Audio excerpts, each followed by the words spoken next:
നന്ദിയല്ലാതൊന്നുമില്ല എന്റെ നാവിൽ ചൊല്ലിടുവാൻ,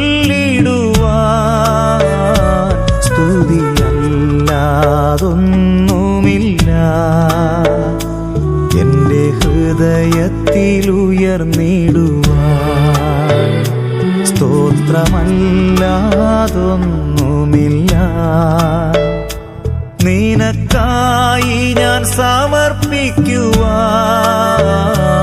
യേശുവേ നിൻ സ്നേഹമതോ വർണ്ണിച്ചിടുവാൻ സാധ്യമല്ലേ. സ്തുതി സ്തുതി നിനക്കെന്നുമേ, സ്തുതികളിൽ വസിപ്പവനേ,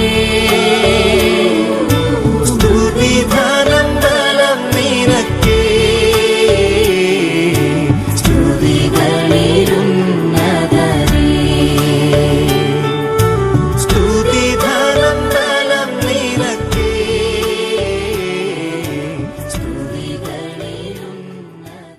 ദൈവത്തിന്റെ അതിപരിശുദ്ധ നാമം വാഴ്ത്തപ്പെടുമാറാകട്ടെ. ഈ നല്ല പ്രഭാതത്തിനായി ദൈവത്തിന് സ്തോത്രം പറയുന്നു. ഇന്ന് നോമ്പിന്റെ 35-ാം ദിനം. ദൈവം തന്റെ പരമാധികാരത്തിൽ യേശുക്രിസ്തുവിന്റെ ക്രൂശുമരണത്തിന്റെ സകല രക്ഷയിക പ്രയോജനങ്ങളെയും സ്വീകരിക്കുവാൻ പോകുന്നവരെ കഴിഞ്ഞ കാല നിത്യതയിൽ തിരഞ്ഞെടുക്കുന്നതാണ് തിരഞ്ഞെടുപ്പ്.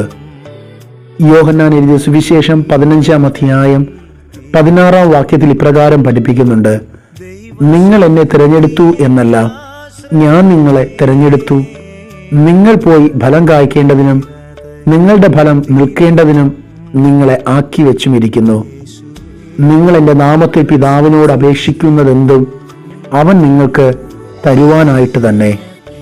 സകല മനുഷ്യരും അകൃത്യങ്ങളാലും പാപത്താലും മരിച്ചവരാകുന്നു. അവർക്ക് ദൈവത്തെ സ്വയമായി പ്രസാദിപ്പിക്കുവാനോ ദൈവവചനത്തിനനുസരിച്ച് ജീവിക്കുവാനോ കഴിയുകയില്ല. ദൈവത്തെ തിരസ്കരിക്കാനല്ലാതെ സ്വയമായി ദൈവത്തിനു വേണ്ടി ജീവിക്കുവാൻ പറ്റാത്ത ഒരു സാഹചര്യത്തിന്റെ മധ്യത്തിലാണ് തിരഞ്ഞെടുപ്പ് ആവശ്യമായി വരുന്നത്.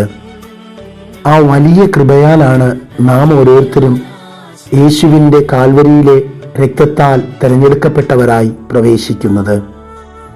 മനുഷ്യന്റെ അർഹതയുടെയോ സാമ്പത്തിക മുൻതൂക്കത്തിൻ്റെയോ അടിസ്ഥാനത്തിലല്ല, മറിച്ച് പ്രായശ്ചിത്ത ത്യാഗ മനോഭാവത്തിലൂടെയാണ് ക്രിസ്തു തിരഞ്ഞെടുക്കുന്നത്. സഖായേ, വേഗം ഇറങ്ങുക, ഞാൻ ഇന്ന് നിന്റെ വീട്ടിൽ പാർക്കേണ്ടതാകുന്നു. അനുദപിക്കുന്ന പാപിയെ ചൊല്ലി സ്വർഗം സന്തോഷിക്കുന്നത് ഇങ്ങനെയാണ്: കർത്താവേ, എൻ്റെ വസ്തുവകയിൽ പാതി ഞാൻ ദരിദ്രർക്ക് കൊടുക്കുന്നുണ്ട്. വല്ലതും ചതിവായി വാങ്ങിയിട്ടുണ്ടെങ്കിൽ 4 മടങ്ങ് മടക്കി കൊടുക്കുന്നു. യഥാർത്ഥമായ ക്രിസ്തുവിൻ്റെ തിരഞ്ഞെടുപ്പ് ഇവിടെ നമുക്ക് ദർശിപ്പാൻ കഴിയുന്നുണ്ട്. ആകയാൽ ഇന്ന് ഈ വീട്ടിന് രക്ഷ വന്നു. ക്രിസ്തു തിരഞ്ഞെടുക്കുമ്പോൾ തിരഞ്ഞെടുക്കപ്പെട്ട വ്യക്തി മാത്രമല്ല രക്ഷയുടെ അനുഭവത്തിലേക്ക് പ്രവേശിക്കുന്നത്. ആ വ്യക്തിയിലൂടെ കുടുംബം, സഭ, സമൂഹം, അങ്ങനെ ഒട്ടനവധി പേർ തിരഞ്ഞെടുക്കലിലൂടെ രക്ഷ അനുഭവിക്കുകയാണ്. പ്രിയരെ, നോമ്പ് തിരഞ്ഞെടുപ്പിന്റെ കാലമാവട്ടെ. നാമും കർത്താവിനാൽ തിരഞ്ഞെടുക്കപ്പെട്ടവർ ആകണം. തിരഞ്ഞെടുത്തതിൻ്റെ ഉദ്ദേശങ്ങൾ മനസ്സിലാക്കി യഥാർത്ഥമായി ജീവിക്കുവാൻ കഴിയുമ്പോൾ സ്വർഗം നമ്മിലൂടെ സന്തോഷിക്കുവാൻ ഇടയാകും. അപ്രകാരം ഈ നോമ്പ് നാളുകളിൽ ക്രിസ്തുവിൻ്റെ തിരഞ്ഞെടുപ്പുകൾ സ്വീകരിച്ചുകൊണ്ട് നമ്മുടെ ജീവിതത്തെ മുന്നോട്ട് നയിക്കാൻ നമുക്ക് പരിശ്രമിക്കാം. ദൈവം നമ്മെ അനുഗ്രഹിക്കട്ടെ.